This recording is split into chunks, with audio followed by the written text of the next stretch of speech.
ஓம் சாய்ராம். நல்லது நினைப்போம், நல்லது நடக்கும். சீரடியிலிருந்து சாய் சச்சரிதம் உங்களுக்காக. இன்னைக்கு நம்ம 39வது நாளில் 41வது அத்தியாயம் பார்க்க போகிறோம்.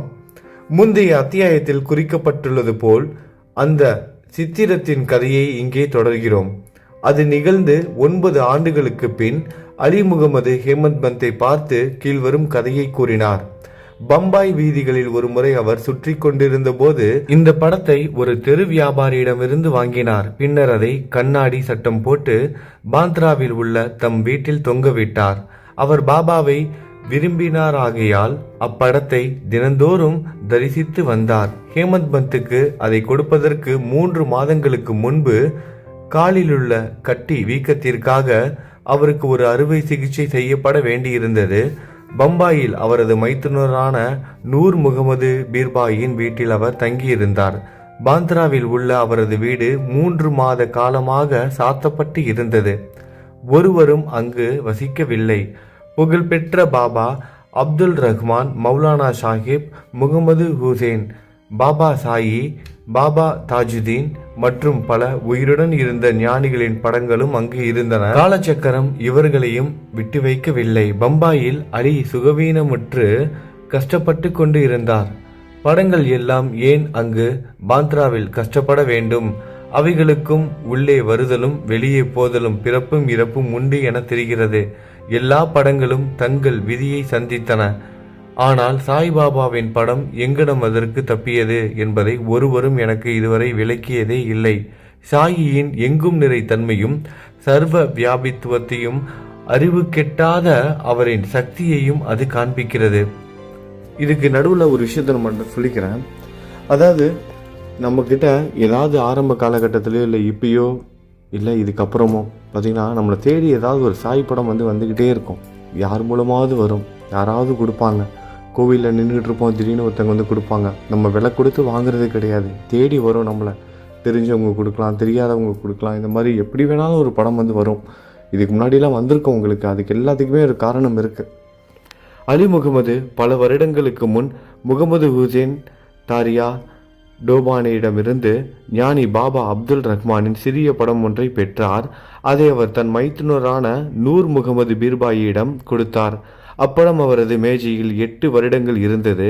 ஒருமுறை நூர் முகமது பீர்பாய் அதை ஒரு புகைப்பட கலை நிபுணரிடம் எடுத்து சென்று உயிர் அளவு படமாக பெரியதாக்கி அதன் பிரதிகளை அலி அகமது உட்பட தமது உறவினர்களிடையும் நண்பர்களிடமே விநியோகித்தார். அலி முகமது அதை பாந்த்ராவில் உள்ள தனது வீட்டில் மாட்டினார். நூர் முகமது ஞானி அப்துல் ரஹ்மானின் சீடர். தமது குருவிடம் அவரால் நடத்தப்பட்ட ஒரு சிறந்த தர்பாரில் அப்படத்தை அளிக்க சென்றபோது குரு கோபமடைந்து அவரை உதைப்பதற்காக ஓடினார். அவரை வெளியில் தள்ளினார். அவர் மிகவும் வருத்தமுற்று மனம் உடைந்தார். நூர் தனது பெரும் பணத்தையும் இழந்து குருவின் கோபத்தையும் துன்பத்தையும் பெற்றதற்காக வருந்தினார். அவருடைய குருவுக்கு உருவ ஆராதனை பிடிக்காது. ஆகையால் பெரிதாக்கப்பட்ட அப்படத்தை அப்போலோ பந்தருக்கு எடுத்து சென்று ஒரு படகை வாடகைக்கு அமர்த்தி சென்று நீரில் மூழ்கடித்தார். நண்பர்களையும் உறவினர்களையும் தங்கள் பிரதிகளை திருப்பிக் கொடுக்கும்படி வேண்டி அவைகளை திரும்ப பெற்ற பின் மொத்தத்தில் 6 பிரதிகள் அனைத்தையும் பாந்த்ரா கடலில் மீனவனை கொண்டு எரிய செய்தார். பாந்த்ரா கடலில் மீனவனை கொண்டு எரிய செய்தார். இச்சமயத்தில் அலி முகமது அவரின் மைத்துனரது வீட்டில் இருந்தார். ஞானிகளின் படங்களை எல்லாம் உடனே தண்ணீரில் மூழ்கடித்து விட்டால் அவரது துன்பங்கள் ஒரு முடிவுக்கு வந்துவிடும் என்று நூர் முகமது கூறினார். இதை கேட்ட அலி முகமது தனது மேதாவை, அதாவது மேனேஜரை பாந்த்ரா வீட்டிற்கு அனுப்பி அங்கிருந்த ஞானிகள் அவரது படங்களையும் கடலில் எரிய செய்தார். 2 மாதத்திற்கு பின் அலி முகமது தன் வீட்டிற்கு திரும்பியதும் சுவரில் பாபாவின் படம் முன் போலவே மாட்டியிருப்பதை கண்டு வியந்தார். என்னடா, எல்லா படத்தையும் நம்ம கடலில் தூக்கி போட சொன்னோம், நீரில் மூழ்கடிக்க சொன்னோம், நம்மளோட மேனேஜர்கிட்ட தானே சொன்னோம். ஆனால் பாபாவோட படம் மட்டும், நம்ம சாயியோட படம் மட்டும் முன்பு இருந்த மாதிரியே சுவரில் அதே மாதிரி தொங்கிட்டு இருக்கு. அதை பார்த்து அவர் ஆச்சரியப்படுகிறார். இதை தவிர்த்து பிற படங்களை எங்கனம் எடுத்து வந்தார் என்பது அவருக்கு புரியவில்லை. அவரது மைத்துனர் அதை கண்டால் அதையும் வழங்கும்படி செய்து விடுவார் என்று பயந்து உடனே அப்படத்தை எடுத்து அலமாரியில் வைத்து விட்டார். யார் அப்படத்தை நன்றாக வைத்து காப்பாற்றுவார்கள், அதை என்ன செய்ய வேண்டும் என்று அவர் யோசித்து கொண்டு இருக்கையில் மௌலானா இஷ்மு முஜாவர் என்பவரை சென்று பார்த்து அவர் கூற்றுப்படி செய்ய வேண்டும் என்று சாய்பாபாவே தெரிவித்தது போல் இருந்தது. தீவிர ஆலோசனைக்கு பின் இருவரும் அப்படம் அண்ணா சாஹேப் ஏமத் பந்துக்கு அன்பளிப்பு செய்யப்பட்டால் அவர் அதை நன்கு பாதுகாப்பார் என்று தீர்மானித்தார். பின்னர் இருவரும் ஹேமந்த் பந்தின் இல்லத்திற்கு சென்று தக்க சமயத்தில் அதை வெகுமதியாக அளித்தனர். கந்தல் துணி திருட்டும் ஞானேஸ்வரி பாராயணமும். அடுத்ததாக நம்ம பார்க்க போகிறது கந்தல் துணி திருட்டும் ஞானேஸ்வரி பாராயணமும். தானே ஜில்லாவில் உள்ள டஹானுவின் மம்லதார் பிவி தேவ் நெடுநாளாக ஞானேஸ்வரியை பகவத்கீதைக்கு ஞானேஸ்வர் எழுதிய புகழ்பெற்ற மராத்தி வியாக்கியானம் மற்ற நூல்களுடன் பயில வேண்டும் என்று ஆர்வம் கொண்டு இருந்தார். தினந்தோறும் அவருக்கு பகவத்கீதையின் ஒரு அத்தியாயத்தையும் மற்ற புத்தகங்களின் சில பகுதிகளையும் படிக்க முயன்றது. ஆனால் ஞானேஸ்வரியை கையில் எடுத்தவுடன் ஏதாவது ஒரு தடை ஏற்பட்டு அதை படிக்க முடியவில்லை. 3 மாத விடுமுறையில் ஷீரடிக்கு சென்று பின்னர் பவுண்டில் உள்ள தனது சொந்த வீட்டிற்கு சென்றார். அங்கு அவர் மற்ற புத்தகங்களை படிக்க முடிந்தது. ஆனால் ஞானேஸ்வரியை பிரித்தபோது சில நூதனமான சம்பந்தமற்ற அல்லது தீய எண்ணங்கள் அவர் மனதில் திரளாக தோன்றி அவரது முயற்சியை தடை செய்தன. எவ்வளவு அதிகமாக முயற்சி செய்த போதிலும் அப்புத்தகத்தின் சில வரிகளை கூட அவரால் எளிதாக படிக்க முடியவில்லை. எனவே பாபா அப்புத்தகத்தின் மீது தனக்கு அன்பு ஏற்படும்படி செய்து படிக்க கட்டளையிடும் போதுதான் தாம் அதை பயில ஆரம்பிக்க வேண்டும் என்று, அதுவரை அதை படிக்கக்கூடாது என்றும் தீர்மானித்தார். பின்னர் 1914ஆம் ஆண்டு பிப்ரவரி மாதம் அவர் தம் குடும்பத்துடன் ஷிரடிக்கு சென்றார். அங்கு ஜோக் அவரை தினந்தோறும் ஞானேஸ்வரி படிக்கிறாரா என்று வினவினார். தேவ் தாம் அதை பயில்வதற்கு ஆர்வம் உள்ளவராக இருப்பினும் அதில் வெற்றி பெற இயலவில்லை என்றும், பாபா அவருக்கு கட்டளையிடும் போதுதான் அதை படிக்க ஆரம்பிக்க போவதாகவும் கூறினார். அப்புத்தகத்தின் பிரதி ஒன்றை எடுத்து சென்று அதை பாபாவுக்கு அளித்து அவரால் புனிதமாக்கப்பட்டு திரும்பி அளிக்கப்படும் போது அதை படிக்கலாம் என்று ஜோக் அறிவுரை பகிர்ந்தார். பாபா அவரது உள்ளத்தை அறிந்தவராவதால் இந்த மாதிரி செய்ய தாம் விரும்பவில்லை என்று தேவ் பதிலளித்தார். அதாவது இவர் ஜோக் என்ன சொல்றாரு தேவ் கிட்ட, நீங்க ஒரு புக்கை எடுத்துட்டு வாங்க, அந்த புக்கை எடுத்துட்டு பாபா கிட்ட கொடுத்து அவரோட ஆசீர்வாதத்தை பெற்று அதுக்கப்புறம் வாங்கிக்கோங்கன்னு சொல்றாரு. நீங்க படிக்கணும்னு ஆசைப்படுறீங்களா, ஆனால் முடியல, பாபாவோட ஆசீர்வாதம் வேணும்னு எதிர்பார்க்குறீங்க. அப்போ பாபா கிட்ட ஒரு புக்கை கொடுத்து நீங்களே ஆசீர்வாதம் வாங்கிக்கோங்க, அதுக்கப்புறம் அவங்களால படிக்க முடியும்னு சொல்கிறாரு. ஆனால் இவருக்கு அதுக்குள்ள உடன்பாடு இல்லை. ஏன்னா என்னோட மனதில் நான் என்ன நினைக்கிறேன், என்னோட ஆசை என்னங்கிறது சாய்க்கு தெரியும். அவரே நான் கேட்காம எனக்கு அந்த ஆசீர்வாதத்தை கொடுப்பாருன்னு எனக்கு நம்பிக்கை இருக்குது அப்படின்னு சொல்லிட்டு நான் இந்த மாதிரி செய்ய மாட்டேன், அதாவது புக்கை நானாக எடுத்துகிட்டு போய் குடிக்க மாட்டேன் அப்படின்னு சொல்லிடுறாரு. அவரது ஆவலை சாயி அறிய மாட்டாரா? அதை படிக்க சொல்லி தெளிவான உத்தரவை அவராகவே கொடுக்க மாட்டாரா? பின்னர் தேவ் பாபாவை பார்த்து 1 ரூபாயை தட்சணையாக கொடுத்தார். பாபா 20 ரூபாய் கேட்டார். தேவும் பாபாவுக்கு 20 ரூபாய் கொடுத்தார். இரவில் அவர் பாலக்ராம் என்பவரை பார்த்து அவர் எங்கனம் பாபாவின் அன்பையும் பக்தியையும் பெற்றார் என்று விசாரித்தார்.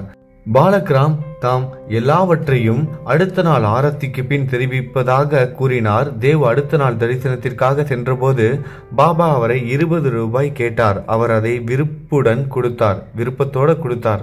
பின்னர் கூட்டம் அதிகமாக இருந்ததால் தனியாக மசூதியின் ஒரு மூலையில் சென்று அமர்ந்தார். பாபா அவரை தம் அருகில் அமைதியான மனதுடன் அமரும்படி கூறினார். அங்கனமே அவர் செய்தார். பின்னர் மத்தியான ஆரத்தி முடிவடைந்து மக்கள் எல்லோரும் கலைந்து சென்றதும் தேவ் மீண்டும் பாலக்ராமை சந்தித்து பாபா அவருக்கு என்ன கூறினார், எங்கனம் தியானம் செய்ய கற்றுக் கொடுத்தார் என்று அவரது முந்தைய சரித்திரத்தை கேட்டார். பதிலளிக்கும் தருவாயில் பாபா சந்துரு என்ற ஒரு தொழுநோய் கொண்ட அடியவரை தேவை அழைத்து வரும்படி அனுப்பினார். தேவ் பாபாவிடம் சென்றபோது யாருடன் எதை பற்றி பேசிக்கொண்டிருந்தார் என்று பாபா கேட்டார். அவர் தாம் பாலக்ராமுடன் பேசிக்கொண்டிருந்ததாகவும் பாபாவின் புகழை கேட்டதாகவும் கூறினார். பாபா அவரை மீண்டும் 25 ரூபாய் தட்சணை கேட்டார். அவரும் அதை மகிழ்வுடன் மீண்டும் கொடுத்தார். பின்னர் பாபா அவரை அழைத்து சென்று கம்பத்தருகில்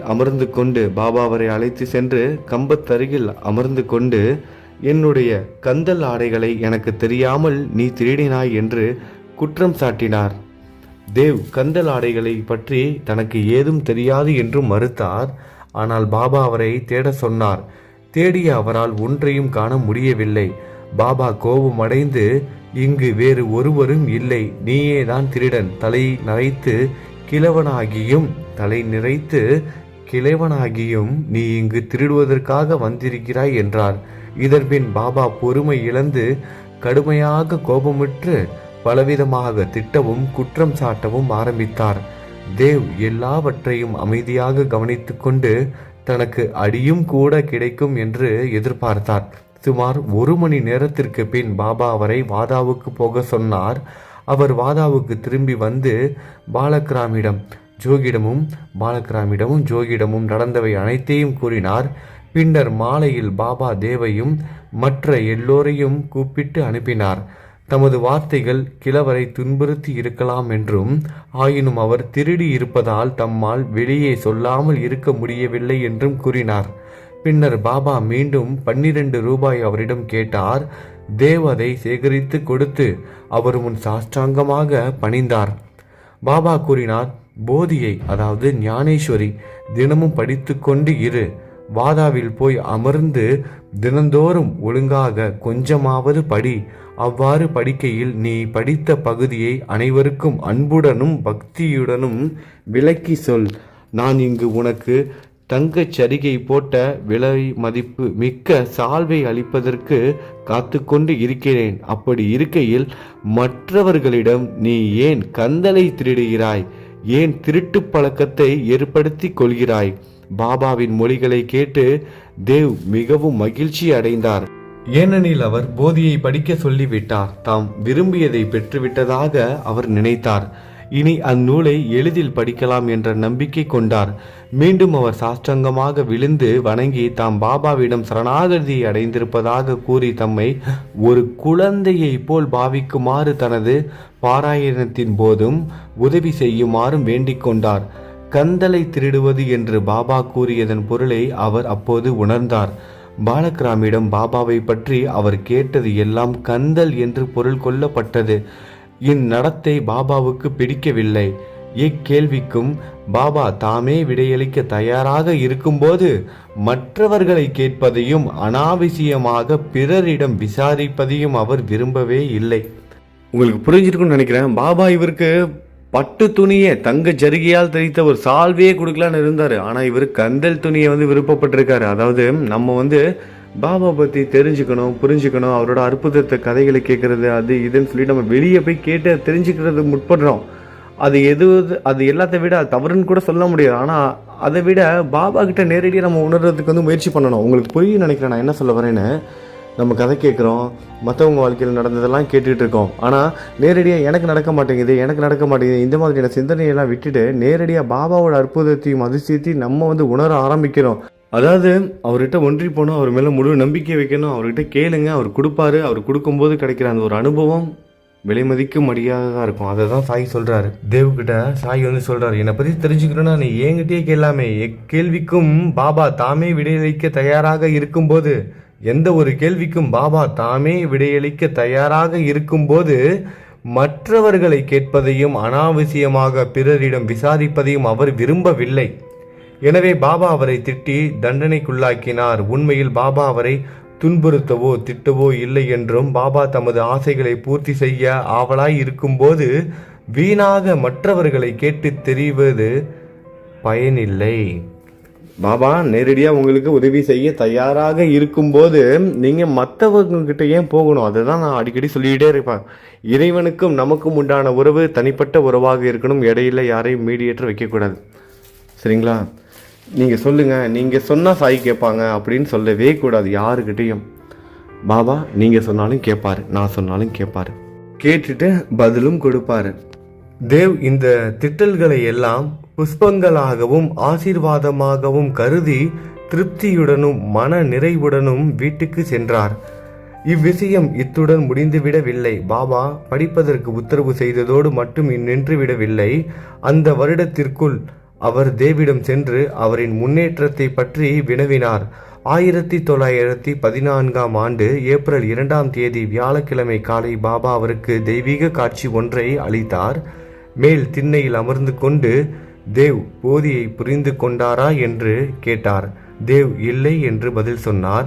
பாபா அதற்கு பின் எப்போது நீ புரிந்து கொள்ளப் போகிறாய் என்று கேள்வி கேட்டார்.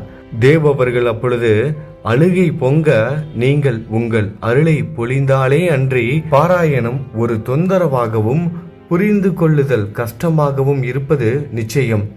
அதற்கு பாபா சொல்றாரு, படிக்கும்போது துரிதமாக படி, எனது சன்னிதானத்தில் என் முன் படி. தேவ் எதை நான் படிக்க வேண்டும்னு கேட்குறாரு. பாபா அப்ப சொல்றாரு, அத்தியாத்மிகம், ஆன்மீகம் படி, ஆன்மீகத்தை படி அப்படின்னு சொல்றாரு. தேவ் நூலை கொணர்வதற்காக சென்றபோது காட்சியிலிருந்து விடுபட்டு முழு விழிப்புணர்வு எய்தினார். தேவ் பெற்ற அளவற்ற மகிழ்ச்சியையும் பேரானந்தத்தையும் கற்பனை செய்து பார்த்தலை நமது வாசகர்களுக்கே விட்டுவிடுகிறோம். தேவுக்கு பாபா எப்படி காட்சி கொடுத்துருப்பாரு, எப்படி போதனை கொடுத்துருப்பாரு, இந்த விஷயங்கள் பாபா வந்து அந்த பாராயணம் பண்ண சொன்னதாக இருக்கட்டும், அவரோட சன்னதியில் அவருக்கு முன்னாடி உட்காந்து படிக்க சொன்னார். இந்த நிகழ்ச்சிகளை நம்மளே கற்பனை பண்ணி பார்த்துக்க சொல்கிறாங்க. கண் முன்னாடி வந்து நிற்கும்னு நினைக்கிற இந்த காட்சிகள் உங்களுக்கு. ஸ்ரீ சாயியை பணிக, அனைவருக்கும் சாந்தி நிலவட்டும். ஓம் சாய்ராம். நல்லது நினைப்போம், நல்லது நடக்கும். ஓம் சாய்ராம்.